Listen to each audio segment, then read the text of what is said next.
I guess has come clear because we've had a number of deputations to the council, and it certainly it felt to me as if a number of people felt that the deputation process was a part of the submission process, and I think that's partly, well, it is an issue with our processes as a council, and that's something that we need to address. But it also has hammered home to me the risks that we face as a council when we ask staff to do things in a very truncated time frame that I think exposes us to a significant amount of well, in some respects, unnecessary conflict within the community because there will be those who feel that they haven't had time to contribute to a consultation, for example, as we heard yesterday. And so I kind of want to, bearing in mind, you know, some of the comments that were made, is to kind of say, look, almost like, we're sorry we put so much pressure on you in terms of time. And I know that in a post-disaster environment, it's very normal to want to respond with a sense of urgency and to build a sense of momentum around getting things fixed when things are broken. And I guess what we came into when we were elected as a council, we hadn't experienced the flooding in the Dudley Creek area and the surrounding areas in Flockton. We hadn't experienced that as a council because the previous flood hadn't been since the previous June, and the one before that was the previous August. So there had been quite considerable amount of time. And what we were confronted with was a more than 1 in 50 year event in April this year, and as a result we pulled out all the stops. We set up a task force, we asked the staff to work up options that they'd already been working on. We went with the two of them. We then went beyond that and said, no, we want to go faster than that. We authorised the Tay Street pump. We enabled a whole lot of other things to happen in order to start our waterways flowing as they should. And at the same time, I know that no one round this table, and I know that people at the end of the table don't sleep when there's rain because we know what happens when there is significant rain. So in a way, I think we've forgotten the lesson that has been learned out of so many disasters is that you have to balance speed with deliberation. And deliberation means sometimes taking a little bit more time to make sure that you get the right answer, because if the quick answer isn't the right answer, you can't undo it.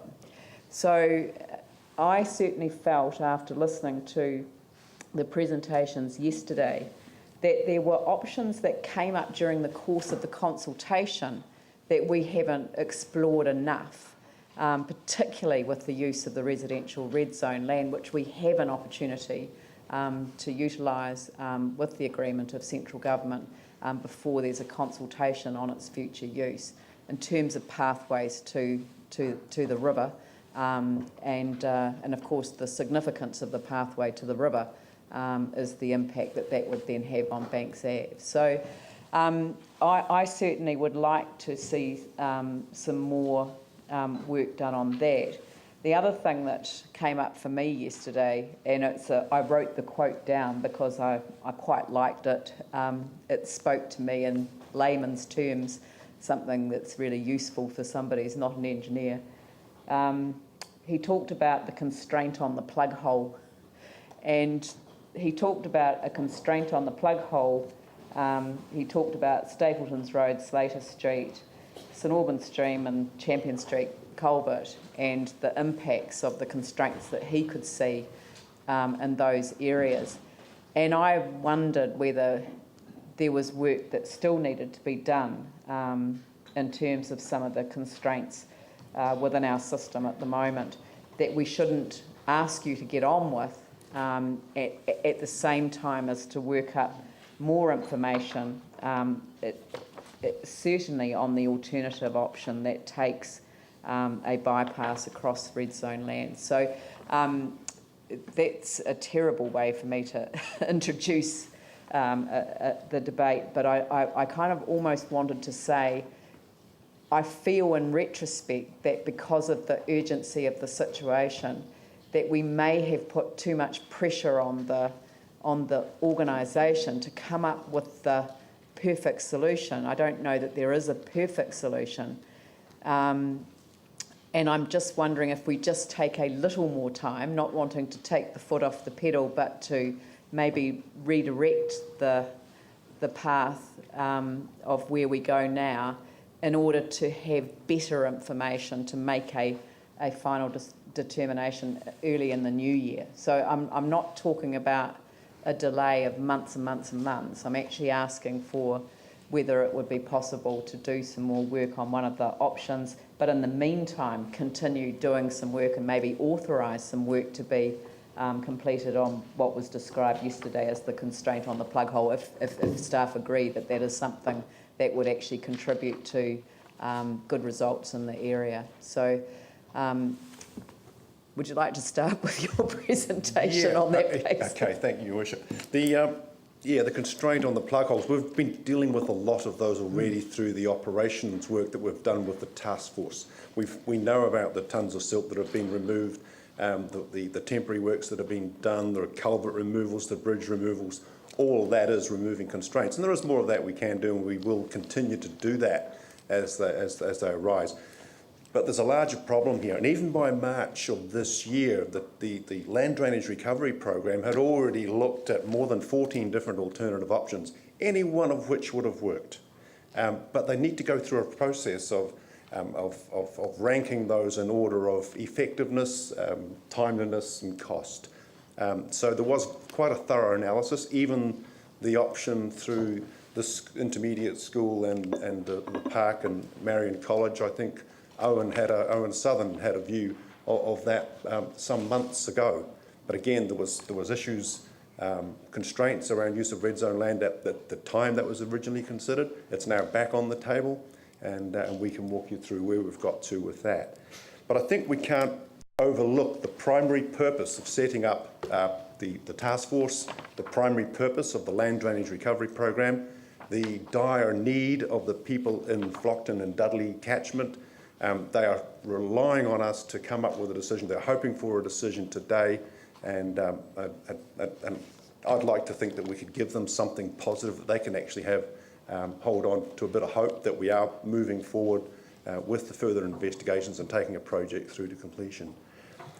If I want to talk just about where we got to with it, we know that the consultation, that trade-off that we make between getting the solution that will work, being expedient, but also having time for good debate and engagement with the community. And we are pushing it to the wire because it was a very short consultation period between the 10th of November and the 26th, although we did get out to the Banks Avenue people on the 23rd of October after the last report, so we gave them as much early warning as we possibly could. So they've had over nearly 7 weeks to engage with us, and they have taken that opportunity. We've been on site, they've come to the night meetings, they've come to the Saturday meetings, and we've given them as much information as we can. So that's been very useful. They have been actively engaged, although short, they have been actively engaged all the way through. 7,000 plus flyers and 718 booklets delivered throughout the area, even in some of the areas of the alternative solutions that we've been proposing have been involved in this. The 4 drop-in sessions that I mentioned, plus the interviews face-to-face and telephone. And through that process, we received 125 submissions, and we heard some of those today and yesterday. So that's just that map that's up there now just shows you the distribution of where the summary, where the consultation and the submissions came from. A big cluster, obviously, in Banks Avenue. A big cluster, obviously, in the Flockton area. And I just have to add, of the submissions that came from the Banks Avenue, while there were some people very, very passionate about the environment, the landscape, the ecological values that the river and the trees provide in the area, and we can understand that. You can see it just by walking and driving through there. But when I look at the numbers, there was 25% of the submissions from Banks Avenue disagree or strongly disagree with the proposal, which means that 75% of those people are either neutral or agree. So there's a silent majority who engaged with us who says, yeah, we understand, we don't like it happening in our neighbourhood, but we understand the peril that the people in Flockton are facing. So I take that on board as being a broader message from all the people who engaged with us. So what were the issues? From Banks Avenue, again, we're in concept design, level of detail. We can't tell them every detail of where things are going to go, where the walls and where the trees will end up and whatnot. The environmental impact, certainly the trees is a major issue, and I was surprised to see the report from the arborist saying over 200 trees might be impacted. Had we given enough thought to the alternative bypasses? So we said the engagement was real. We weren't there just to pay lip service to our preferred option. That wasn't why we went out there. We went out there with genuine concern and genuinely listening to these people to say what is the most valid or the most optimal solution to solve these problems. So obviously, and they were concerned about if you charge more water down Banks Avenue, will that create more flooding for us? And of course, the hydraulic modelling we do, which is the computerised modelling that we do across the entire catchment using very sophisticated software tools and real-world data. The flood levels do not change pre and post the work, so that there's no increased risk to people in Banks Avenue for flooding. The Flockton people, obviously, they're concerned about the perils they continue to face, and of course the residual flood risk after the works are completed. There are a number that aren't protected during the construction phase or post Tay Street, and there's a smaller number that aren't protected after the works, and that's a separate conversation with those property owners. Edgware Road, Francis Avenue, Edward Ave, Thames Street, extensions to the scheme, looking at those other bottlenecks and plug holes. Yep, and we've looked at those seriously and bringing them into the equation. And of course, there were general comments from people outside the affected areas about what that might mean for targeted rates, property impacts, property values, and what it means for ongoing maintenance. So the one that we're talking about, the sort of option 2 that we went out there as preferred option during the consultation process, we were getting more and more support for that detour through the Marion College, Richmond Park, and a bit of the red zone land. And that seemed to engage quite a lot of favour within the community, and it did sort of address the issue of the number of trees impacted. There still will be, environmental impacts from that alignment, and there's certainly a little more cost, about $5 million more cost to do that component as opposed to going down the Banks Avenue. We've got the numbers up there from the confluence, the 29 million for the Banks Avenue, 34 for Marion College. Although we haven't got clearance from landowners on that route, if that was to be become a preferred option, that would add about 3 months to the delivery process. So there is time risk around that and a bit of cost risk. Averill Polton Ave was the other bypass option that was considered, as well as the Randall Medway Street, and we put those in. And again, increasing costs as we look at those other alternatives. Now, the tree impact, so what we've done here, the green shaded areas show the impact of the trees. Sorry, just heavily treed areas. Heavily treed areas, yeah. Okay, so the Banks Avenue, the arborist report, and I think we've just circulated, that's brand new, hot off the press, and we've just circulated a copy of that. So these numbers came as a bit of surprise to us. We got the arborists out there to do a detailed inventory of the tree stock, and there's 428 trees, about half and half on public land, private land. Of those, nearly half, roughly, these are indicative figures only, so there's still, until we get the detailed design, it's hard to be completely precise, but about half, 213, would need to be removed. And they, of course, would be replaced or replanted. Very hard to shift mature trees. but we would be looking to re-establish that type of environment in the longer term. But, you know, even with the Marion College option, there are still tree impacts there. Polton Avenue with the Averil Street diversion, there is tree impacts there. And even with the Randall Medway Street, nearly every tree in the Stapletons Road corridor would have to be removed as well. So every one of these has a certain degree of tree impacts. So it's common to all of the solutions. So the recommended next steps is to carry on with the property and access negotiations over a preferred route. Ongoing communications and engagement with the community, that will not stop. That'll just be business as usual for us. We want to take these people with us. The design and the consent applications, because there is a time constraint on developing consents. Working on the funding, and that's an ongoing discussion. And then getting the detailed design and physical works into a procurement process, whether that's tendering or whether we look to our alliance to try and cut some time out of that procurement process. So we really do want to keep the pedal down. We want to bring the community with us, and we're hoping that we can get a decision today that would give the community confidence that we're keen to move ahead.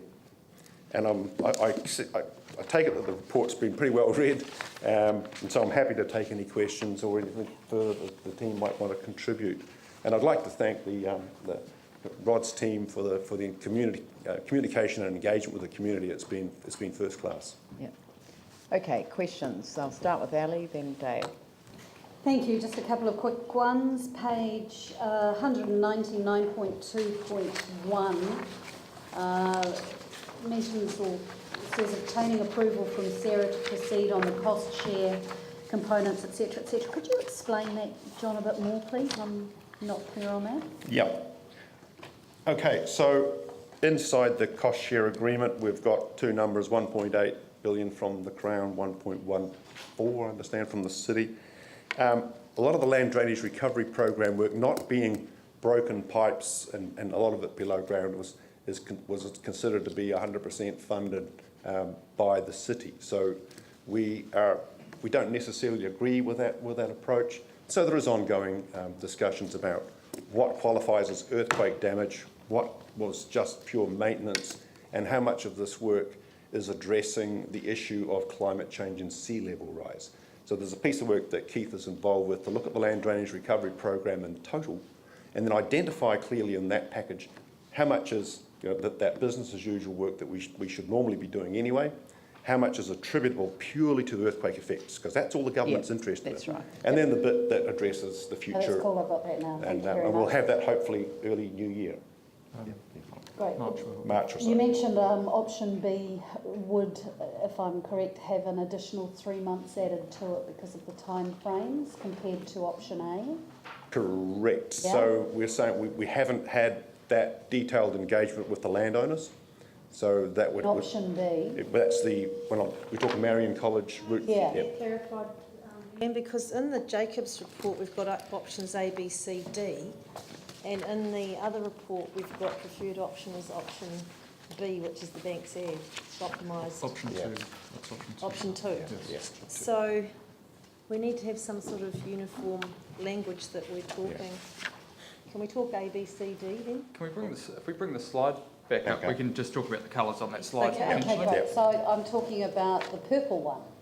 Okay, so that's an amended option 2 Right. virtually. Is that the was one you were referring to having would Correct. be an extra 3 months? Yeah, so the purple piece, we need to have direct engagement with the landowners affected by that route. But there are far fewer landowners. Right, so why would there be a longer period of time where there's less private land ownership negotiation required compared to the others?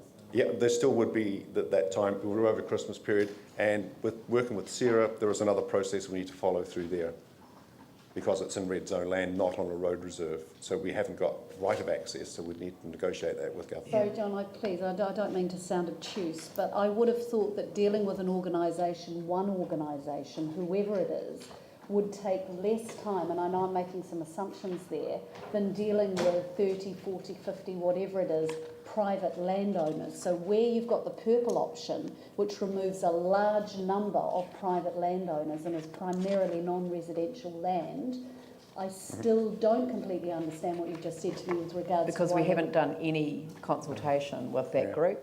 No, Is that we've got what you Ministry mean? of Education as well as private owners, and I don't want to be too optimistic about how long that process might take through SERA. So there will be time, it will add time to the process. So how many landowners are affected by that option? The purple one, what would be the property count? Well, Ministry of Education, Marion College through Richmond Park but off into the red zone beyond that. There's no residential, Non-residential. in there at all? So you're not dealing with private Yeah, landowners, yeah. you're dealing with public landowners? Yeah. From the split and the From the bypass split. options, yes. Okay. David, you were next. Thank you. Look, I want to concentrate more just on the Banks Ave issue. One of the submitters yesterday suggested that the Avon River's dropped, we've put stop banks up, and in fact one of the problems with the lower reaches of Banks Ave is actually the backflow back up the creek itself. And there was a question over the capacity if you widen the channel to actually achieve any more flow in a high tide out into the river.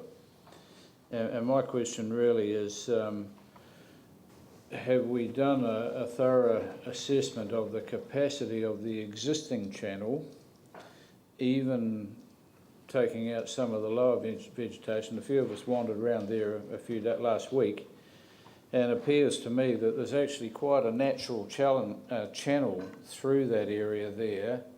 There would be some smaller vegetation that would come out, but effectively a high volume of water could flow down that channel around most of the trees that are there already. So my question really is, have we done that work, and what is the impact of the Avon at that stage with increased levels there and backflow up the channel? Are we trying to achieve something that's not achievable effectively? Yeah, to Chair, that has been included in the modelling exercise. So there's in the new regime there'd be no difference in level. So any backwater from the Avon would be no worse after the works than previously, and the capacity is still met. So maybe Tom could talk more about the modelling, but that was one of the conditions of the modelling exercise. I probably need to look at that a bit further. A couple of further questions. You mentioned in your statistics 25 people, 25%. How many of those were actually on Banks Ave itself, and that are directly affected residents? I mean, I'm a great advocate of the old Mark Twain saying, you know, there's lies, damn lies, and then the statistics. You can... Yeah, well, I'm taking that percentage, Madam Chair, through the page 179 on the table, Area 1 Banks Avenue, 22 submissions. So we don't actually know that we're actually talking about affected residents. It may be just people in that particular area itself. One of those submissions is from the Banks Ave residents group, which was signed by multiple parties. Which could mean that there are more strongly disagreeing with the proposal than there are shown here now. As my consultation colleague will respond, it's about the quality of the feedback, I think. Is that right, Rod? Yeah, I think in terms of, I'm just trying to interpret the numbers here, but it would be fair to say that the engagement that we've had, particularly with the Banks Ave residents, there is a very united group there, and they are, I think you would have seen from the submission yesterday, that they are very concerned about the area. It is highly prized, and there are, you know, we have been told through the feedback and the consultation that some families have owned property there for a number of decades in actual fact. So, yeah, at the end of the day, it isn't about numbers, but I think the council also got the message yesterday that it is a very highly prized area for those residents. Mm. And my last question or statement, bit of both. Within the next year, or two maybe, Shirley Boys High is vacating their site. Has there been any consideration for a retention basin in that land there? It is very low lying. As an ex-pupil of that school, I can remember vividly on many a winter those outlying grounds being quite waterlogged. It would seem to me that long term there's not a lot of future for development in terms of housing or whatever for that land, and I wonder really whether we should or have considered creating a substantial retention basin in there to assist with the Release. release of water out of the Flockton Basin. Yes, my understanding that there has been an engagement with the Shirley Boys and the Ministry of Education, but that's probably 7 years out before they plan to, 4 to 7. Yeah. A good idea longer term? It's a possibility. It does, storage is better above the catchment, so it would help slow the release through Banks Fab, but you won't get any benefit from that for at least 4 years, 4 to 7 years. Is there a catchment, an area where you could have ponding that's, further up? I mean, somebody recommended the Avon Loop the other day, which seemed to be above the normal area that we've had recommended. Would that have any benefits? The Avon Loop, you'd have to go through the St Albans Creek catchment. It would be a very long way to go. We did talk about within the team when we were developing those 14 options, considering whether or not we could divert St Albans Creek down to the Avon and then release the pressure further downstream on the Dudley, but there's certainly a lot of complexities and a lot of engineering required to do that. Not to say that the Taystreet drain pump station essentially provides does that function. Yeah. It sends water into the Dudley diversion and out. Yeah. And we have considered other diversions elsewhere in the catchment, but essentially through ongoing and different times during the process. But we've sort of come back to conveyance solutions being the optimal. Who's next, Glenn? Thank you. I have a question in relation to the arborist's report on page 2, the second paragraph under the table there. And I'd like to ask this question against the backdrop of a community that's very organised and knows their own mind. As you know, the purple option, as you've said, could potentially take 3 months longer. Could I have a couple of timeline scenarios over